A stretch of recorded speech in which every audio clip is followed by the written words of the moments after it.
talk about, but I have to start with the Brooklyn Nets in the NBA. The whole Steve Nash just got fired by the Brooklyn Nets situation.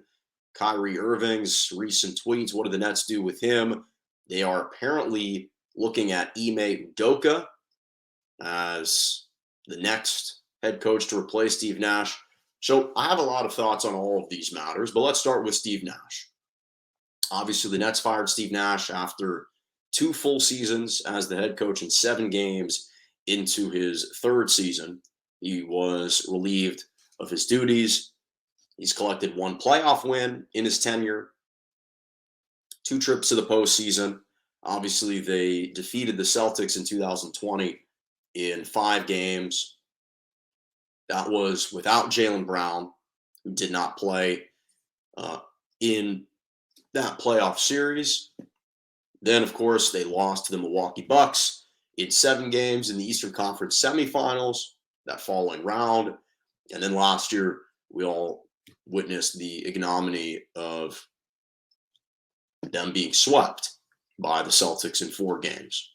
So I got several thoughts. First of all, I'm honestly relieved and delighted for Steve Nash. I think that he inherited a job with tremendously high expectations and has received nothing but criticism and disappointment along the way. I thought that accepting this job was basically facing a ticking time bomb, and that the sand in the hourglass was just going to continue to run exceedingly and dangerously low, which was what was happening. So I tweeted after the news broke that he was fired, that Thanksgiving and Christmas had come early for Steve Nash. And I stand by that tweet, because I do think that finally this nightmare of the past 2+ seasons for Steve Nash has finally reached a conclusion. And he can finally return back to some level of normalcy and distance himself away from all of these shenanigans that have been taking place in Brooklyn. And again, while it was reported that the decision was a mutual breakoff, I think typically that's a pretense. But in this particular case, I do think that there could be some credence to it. I'm not saying that Steve Nash walked into the room of Joe Tsai or of Sean Marks and said, hey, I think you should move on to a different coach. He obviously wasn't in control of firing himself.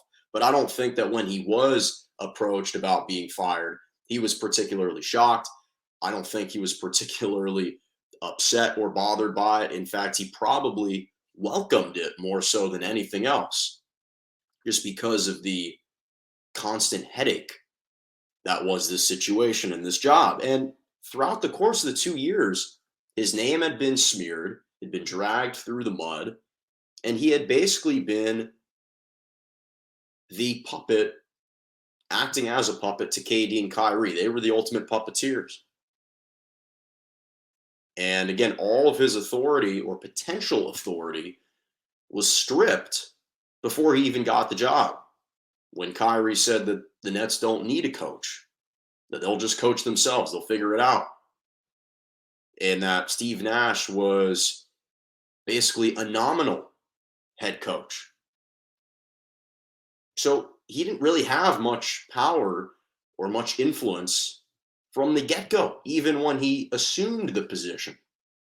So as it relates to, was this the right basketball decision? Listen, I'm not sure if Steve Nash can really coach in the NBA. By all accounts, early on, it certainly didn't seem like he was going to be a great coach. I didn't really see him implement anything, any offensive sets, any offensive systems or defensive systems or strategies of note. So the evidence wasn't exactly flattering for him as a head coach. But then again, I don't know if this team, and in particular KD and Kyrie, wanted to be coached. Because I feel like when he took over this job, it was an impossible task, one that I'm not even sure Tom Cruise could have completed. So I don't know how much Katie and Kyrie really wanted to be coached. I don't know how much they were going to let Steve Nash coach them up, even if he did have the X's and O's and could reach them in a different way that maybe a different coach could have. So all of those questions I'm just not entirely sure about. So with Steve Nash, you have a guy who was a phenomenal player, Hall of Famer, one of the best point guards to have ever played the game. You would think that he would have earned a level of respect from the players for his accomplishments when he was a player in the league. And by all accounts, I've heard from a close source who knows him that Steve Nash is an extremely, and it appears this way as well, just on the outside looking in, it appears like Steve Nash is just a really good guy. He's a really likable, really friendly, really affable guy. And he didn't deserve this. The treatment, I mean, it looked like by the time he was done, by the time he accepted the job to by the time he was done, he had aged about tenfold. It was like Obama when he took over in 2008 as the president of the United States, then left in 2016. His hair, all of a sudden, he had gone gray like within 2-3 years of taking over that job. And so it aged Steve Nash a bit the last 2+ years. So that was one of my thoughts. The other thought was, man, imagine how much different, or just imagine how different things would be if Katie's toe was just an inch shorter.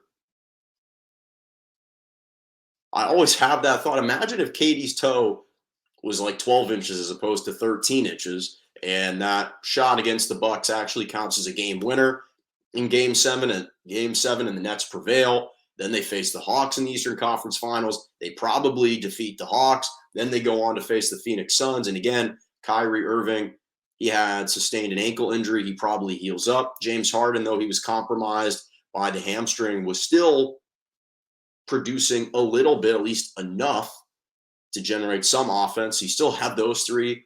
There's a very good chance that they win the NBA title that season, and that drastically changes their future and the outlook moving forward. So sometimes it's amazing to me the magnitude and the potential seismic changes that can happen all because of one small incident. And I oftentimes think about that and just how drastically different the future of this team and the pressure and the expectations and how we're viewing them, how all of that changes, how the landscape changes, all based on the toe of Kevin Durant and a perhaps rounding error. Because with all this, again, with all this Kyrie Irving drama and all the insidious acts, claiming they don't need a coach, refusing to get vaccinated, now retweeting these latest messages. All of this just had to have been a headache that Steve Nash was growing sick of. And that's why I think we were seeing a lot more emotion from him this year than we had seen throughout the course of his playing and brief coaching career. He was much more animated the last several games on the sidelines than we've ever seen him before. It seemed almost uncharacteristic of Steve Nash. And again, now he can finally distance himself from this. Now, with regard to Kyrie Irving's situation, listen, I don't need to regurgitate everything that's been said. A lot of prominent people within the basketball community, prominent figures in general, have already obviously expressed their disappointment, and they have denounced his tweets. And whether or not Kyrie Irving believes he's promoting these messages that contain anti-Semitic messages and tropes underneath, whether he believes he's promoting it or not, the fact of the matter is it's a message that you're disseminating out to the people that are following you. So they are going to receive that message. So that message is spreading. Now, again, if we want to give Kyrie the benefit of the doubt, I'll give him the benefit of the doubt. He claims he's not anti-Semitic, didn't mean to do harm.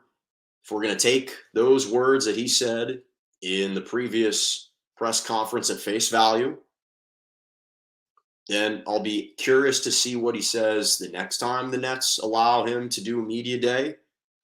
I think we'll all be waiting to see what comments he makes. But regardless of whether the intent was there or not, if you're Kyrie Irving, you just have to know that by retweeting it, it was derogatory, it was extremely insensitive, and it's spreading a hateful message, and it's toxic, whether that was the intent or not. Now, briefly, when it comes to Ime Udoka, because now there are reports that Sean Marks and the Nets are zeroing in on Ime Udoka as the head coach to replace Steve Nash. Listen, I think that Ime Udoka is a great head coach. I think what he showed with Boston, he can really completely overhaul a culture, instill a new culture, a new attitude, a new belief.